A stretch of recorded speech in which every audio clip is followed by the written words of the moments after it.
Life's a game, but it's not fair. I break the rules, so I don't care. I keep doing my own thing, walking tall against the rain. Victories within the mile. I don't know those lyrics. I didn't have it, get me now. Only thing that's on my mind is who gonna run this town tonight.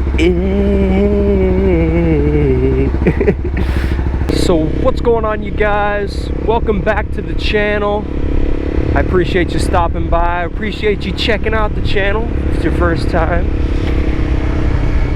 So today I wanted to talk a little bit about the process of getting into motorcycling. Now I know that, at least for me, it was a bit of a struggle and a confusing time to when I wanted to get a motorcycle and I decided to get a motorcycle. It was a bit confusing. I didn't know exactly what I had to do. You know, it's a bit intimidating. There's a bunch of hoops you got to jump through. You know, you got to get your license, you got to get a bike, you got to learn how to ride, everything like that. So it can be a bit confusing and intimidating. So I wanted to share a video about my story and what I did, hopefully to be able to help you be more comfortable and know a little bit more about what you're supposed to do, and really also to just show you how easy it is to actually get into motorcycling and how much more simple than it may seem. But basically, first I made the decision that I wanted to get one. The way that I went about that is I just looked on Facebook Marketplace until I found one that I liked, obviously one that was in my price range. What's going on there? Oh, funeral thing, okay. I was like, someone's getting pulled over. But anyways, found one that was in my price range, all that kind of stuff. Made the mental decision, okay, I'm gonna buy one. After that, I kind of talked to a few buddies who rode motorcycles already. One of my buddies had already just got his license, everything. So I talked with them, kind of worked out the process. And what I did is basically my first action step is I bought the motorcycle, even without a license. So I bought the motorcycle, and then took my buddy's truck, went up and picked it up, put it in the back of the truck. The guy was super helpful getting it up there. Drove it back, took it out, put it in my garage. And then, so what I did is I got the bike registered. That was kind of the hardest part for me because I had a bit of a weird scenario. I think I talked about it once in a video, but basically it was like the bike had a floating title. It wasn't, the guy that sold it to me wasn't actually the technical owner of it on paper, but he was selling it for his brother-in-law. That's not the point of this video, but hey buddy. But basically, once I got the bike registered, got plates on it, then I got insurance on it. So those are the first two things I bought.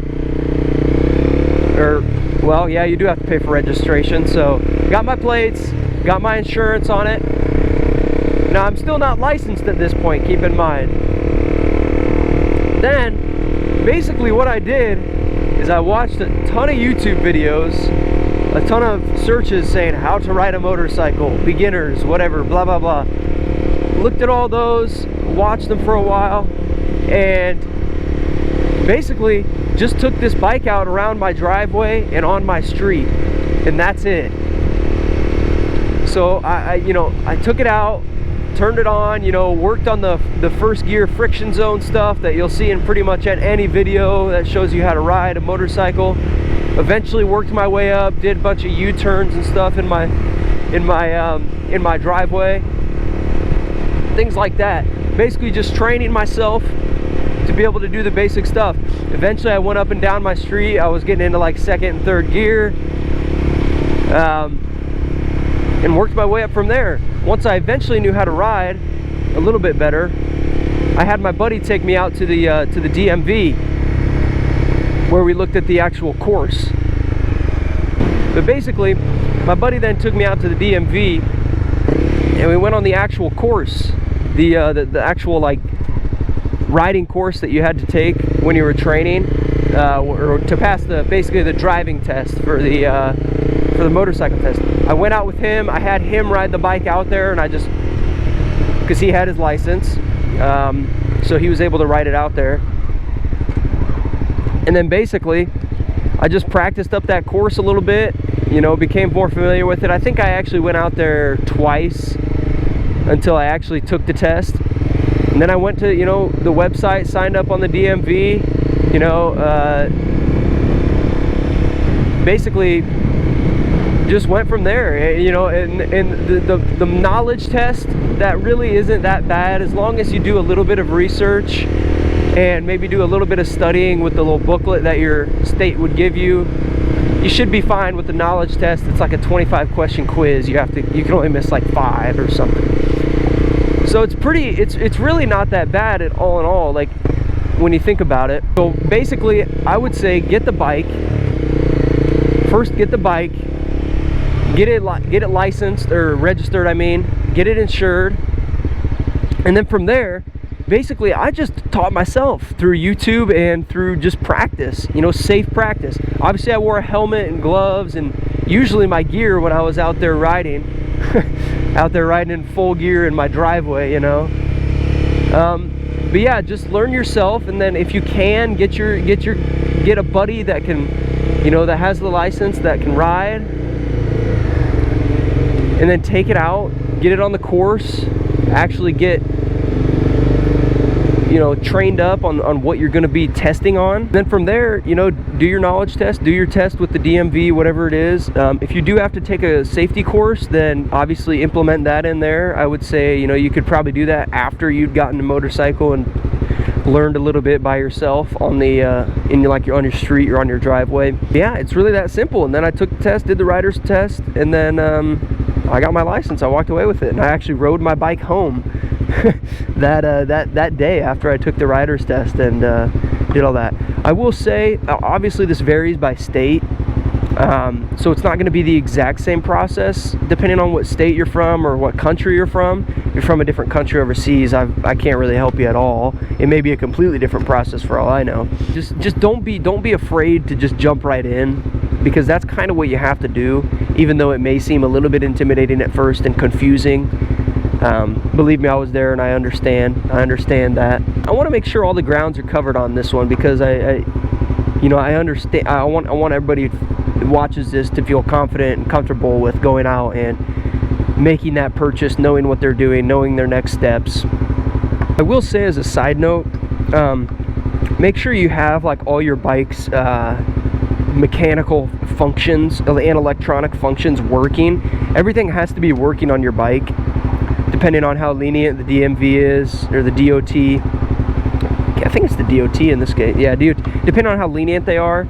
But your bike has to have working turn signals, front and rear. This is my case. Front and rear. Brake lights have to activate for both the front brake and the rear brake. You know, clutch lever, horn has to work. High beams have to work. They check all that stuff, and they will not let you take the rider's test if even just one of those things is not working.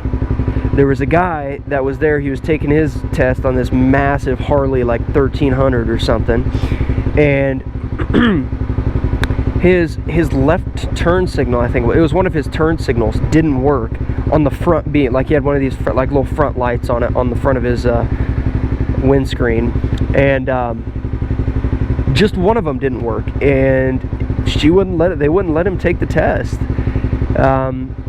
Even this is even crazier, because when he had hazards on his bike, when his hazards blinked, both of them blinked in the front and back, so his hazards worked fine, but for some reason that turn signal must have been on a different bulb or something, did not work, and they didn't let him take the test, so he had to leave and come back. And it was funny because that guy doesn't have his license. He's going to take the driver's test for it, but he rode his bike out there because, like, you know, he's obviously been riding a long time. He just, you know, is obviously not licensed. I know it's crazy to think that some people do that, but that is the case. I hope this was helpful. If I didn't cover anything and you have questions about any sort of step in the process, please leave a comment and I'll get to it as soon as I see it and reply to it. Try and help you out the best I can. Obviously, I'm not a knowledge bank that knows everything about motorcycles, but I try and do my best. But yeah, I really do hope this was helpful, and let me know what you guys think. Peace out. Have a great day.